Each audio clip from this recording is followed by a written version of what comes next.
Hi అండి. అందరికీ నమస్కారం. Welcome to my channel. ఈ వీడియోలో రేపే ఏపీ క్యాబినెట్ భేటీ అండి. ఏపీ ప్రభుత్వ ఉద్యోగులకు మరియు పెన్షనర్లకు తీసుకునే కీలక నిర్ణయాల గురించి అయితే ఈ వీడియోలో తెలుసుకుందాము. వీడియో అయితే ఎక్కడ గాని స్కిప్ చేయకుండా ఎండ్ వరకు చూసేయండి. అప్పుడే ఇన్ఫర్మేషన్ పూర్తిగా అర్థమవుతుంది. అలాగే వీడియో చూస్తున్న ప్రతి ఒక్కరు వీడియోకి లైక్ చేయండి ఫ్రెండ్స్. ఈ వీడియోని తోటి ఉద్యోగ పెన్షనర్ మిత్రులతో అయితే షేర్ చేయండి. కొత్తగా మన ఛానల్‌ని చూస్తున్నవారు ఇంకా ఎవరైనా సబ్స్క్రైబ్ చేసుకోకుంటే వెంటనే మన ఛానల్‌ని సబ్స్క్రైబ్ చేసుకోండి.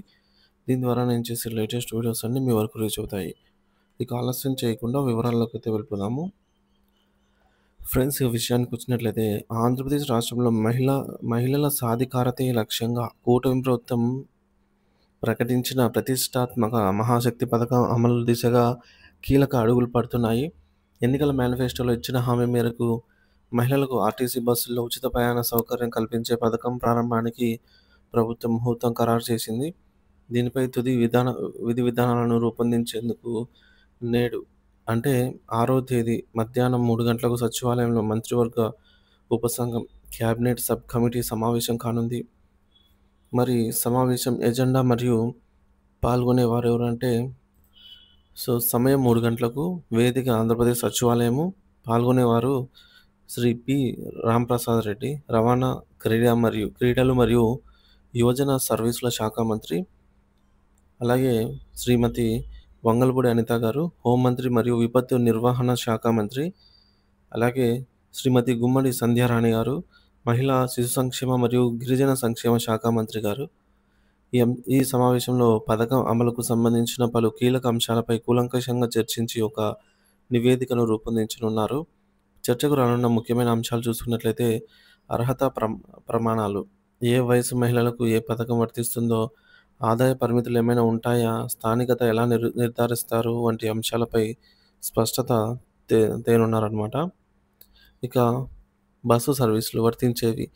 ఈ పథకం పల్లె వెలుగు బస్సులో అలాగే ఎక్స్‌ప్రెస్, డీలక్స్, సూపర్ డీలక్స్ వంటి ఏ సర్వీసులకు వర్తింపజేయాలి అనే దానిపైన నిర్ణయం తీసుకోనున్నారు.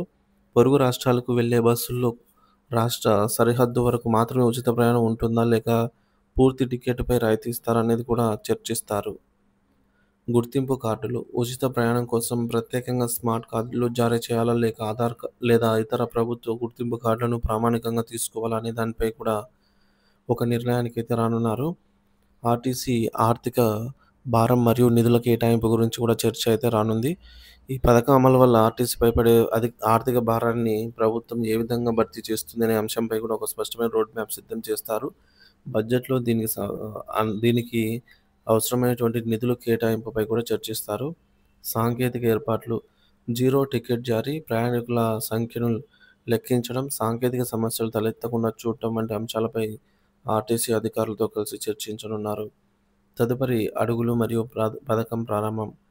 క్యాబినెట్ ఆమోదం. మంత్రివర్గ ఉపసంఘం రూపొందించిన నివేదికను ఈ నెల 6వ తేదీన జరగనున్నటువంటి ఆహ్, పూర్తిస్థాయి క్యాబినెట్ సమావేశంలో ప్రవేశపెడతారు. క్యాబినెట్ ఈ ప్రతిపాదనలను చర్చించి అధికారికంగా ఆమోద ముద్ర వేయనుంది. క్యాబినెట్ ఆమోదించిన వెంటనే ఈ పథకాన్ని ఈ నెల 15వ తేదీన సీఎం చంద్రబాబు నాయుడు గారు లాంఛనంగా అయితే ప్రారంభించనున్నారు. మొత్తానికైతే ఈ విధంగా రేపు జరగబోయే క్యాబినెట్‌లో మహిళలకు తీసుకునేటటువంటి పథకాల్లో ఉచిత బస్సు పథకానికి సంబంధించి ప్రయారిటీ ఎక్కువగా అయితే కనిపిస్తుంది. మరి ఉద్యోగ పెన్షన్ విషయానికొచ్చినట్లయితే ఆంధ్రప్రదేశ్‌లో నూతనంగా కొలువుదీరినటువంటి ప్రభుత్వం నెలలు గడుస్తున్న సంవత్సరం దాటిపోతున్న రాష్ట్ర ప్రభుత్వం ఉద్యోగులు, ఉపాధ్యాయులు, పెన్షనర్లు మాత్రం వారి సమస్యలను ప్రభుత్వం అలాగే మిగిల్చింది. అంటే అపరిష్కృతంగానే మిగిలిపోయాయని చెప్పాలి. ఎందుకంటే ఎన్నికల ముందు ఇచ్చిన హామీలను నెరవేర్చడంలో కూటమి ప్రభుత్వం తీవ్ర జాప్యం చేస్తోందని, ఉద్యోగ వర్గాలను పూర్తిగా విస్మరిస్తోందని వివిధ ఉద్యోగ సంఘాలు తీవ్ర స్థాయిలో విమర్శలను గుప్పిస్తున్నాయి. సంక్షేమ పథకాలపై చూపిస్తున్న శ్రద్ధ రాష్ట్ర అభివృద్ధికి వెన్నెముకగా నిలిచే ఉద్యోగులపై ఎందుకు లేదు అన్న ప్రశ్న సర్వత్రా వినిపిస్తోంది. ప్రధానంగా అపరిష్కృతంగా ఉన్న సమస్యలు ఏంటని చూసుకున్నట్లయితే పే రివిజన్ కమిషన్, పీఆర్సీ ఏర్పాటులో జాప్యం. ఉద్యోగులకు ప్రతి 5 ఏళ్లకు ఒకసారి వేతనాలను సవరించేందుకు పీఆర్సీని ఏర్పాటు చేయడం ఆనవాయితీ. 12 పీఆర్సీ 2023 జూలై నుండే అమలు కావాల్సి ఉండగా ఇప్పటికే 14 నెలలు గడిచిపోయాయి. ఇప్పటికిప్పుడు ప్రభుత్వం కమిషన్ నియమించినా కూడా ఆ కమిటీ నివేదిక సమర్పించి దానిని ప్రభుత్వం ఆమోదించి అమలు చేయడానికి మరో ఏడాదిన్నర నుండి 2 ఏళ్ల సమయం పడుతుంది. ఈ ఆలస్యం వల్ల ఉద్యోగులు తీవ్ర ఆర్థిక నష్టానికి గురవుతున్నారు. ప్రభుత్వం తక్షణమే 12వ పీఆర్సీ కమిటీని ఏర్పాటు చేసి నివేదిక వచ్చేలోపు ఉద్యోగులకు ఊరటనిచ్చేలాగా 30% మధ్యంతర వృత్తినైతే ప్రకటించాల్సి ఉంటుంది. సో, పెండింగ్‌లో ఉన్నటువంటి కరువు భత్యం, డీఏ బకాయిల విషయానికి వచ్చినట్లయితే పెరుగుతున్న ధరలకు అనుగుణంగా ఉద్యోగులకు అందించే కరువు భత్యం, డీఏ విషయంలో ప్రభుత్వం మీనమేషాలు లెక్కిస్తోంది. 2024 జనవరి నుంచి ఇప్పటి వరకు 4 డీఏలు చెల్లించాల్సి ఉండగా ప్రభుత్వం ఒక్కటి కూడా మంజూరు చేయలేదు. ఇది ఉద్యోగుల జీవన వ్యయంపై తీవ్ర ప్రభావాన్ని చూపుతోంది. గత ప్రభుత్వం నుంచి పేరుకుపోయిన అరియర్స్‌తో కలిపి మొత్తం 25,000 కోట్లకు పైగా ఉన్నాయని స్వయంగా ఆర్థిక మంత్రి ప్రకటించడం గమనార్హం. అలాగే ఎన్నికల మేనిఫెస్టోలో సీపీఎస్‌ను రద్దు చేసి ఉద్యోగులందరికీ ప్రయోజనకరంగా ఉండే మెరుగైన పెన్షన్ విధానాన్ని అమలు చేస్తామని కూటమి ప్రభుత్వం సైతం హామీ ఇచ్చింది. అధికారంలోకి వచ్చి సంవత్సరం గడుస్తున్న ఈ అంశంపై ప్రభుత్వం నుంచి ఎటువంటి స్పష్టమైనటువంటి ప్రకటన వెలువడలేదు. దీంతో లక్షలాది మంది సీపీఎస్ ఉద్యోగులు తీవ్ర ఆందోళన చెందుతున్నారు. 2003 డీఎస్సీ ఉపాధ్యాయులకు పాత పెన్షన్ విధానం, ఓపీఎస్ అమలుపై కూడా రాష్ట్ర శాఖ, ఆర్థిక శాఖ నుంచి ఉత్తర్వులు రాకపోవడం వారిని తీవ్ర నిరాశకు గురిచేస్తోంది. ఇకపోతే కాంట్రాక్టు ఉద్యోగుల క్రమబద్ధీకరణ. ఇది ఆర్థికేతర అంశమైనప్పటికీ ప్రభుత్వం దీనిపై దృష్టి సారించడం లేదని ఉద్యోగ సంఘాలు ఆరోపిస్తున్నాయి. ఔట్సోర్సింగ్, సచివాలయ ఉద్యోగుల సమస్యలు, వీరి సర్వీసు కండిషన్లను, ఉద్యోగ భద్రతపై ప్రభుత్వం స్పష్టత ఇవ్వాలని అయితే డిమాండ్ చేస్తున్నారు.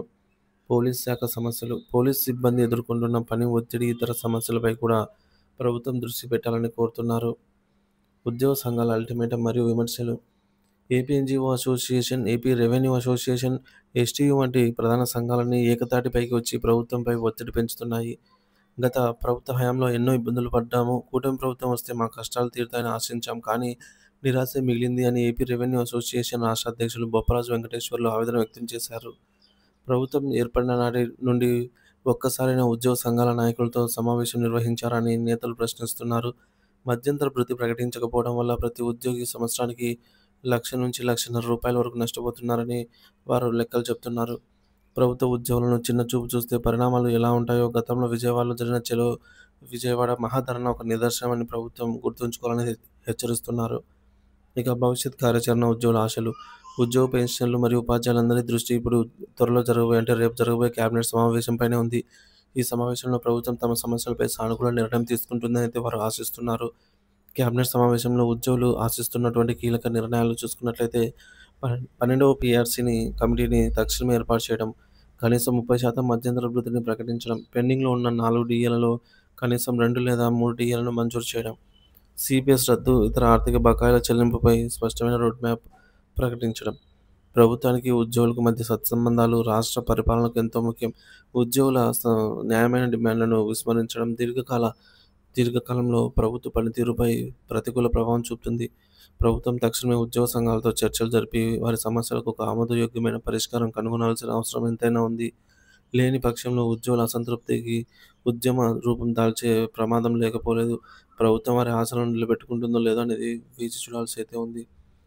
కేబినెట్ భేటీ తర్వాత వెలువడేటటువంటి అంశాల గురించి రేపు సాయంత్రం అయితే వీడియోలో తెలుసుకుందాం. Thank you for watching this video.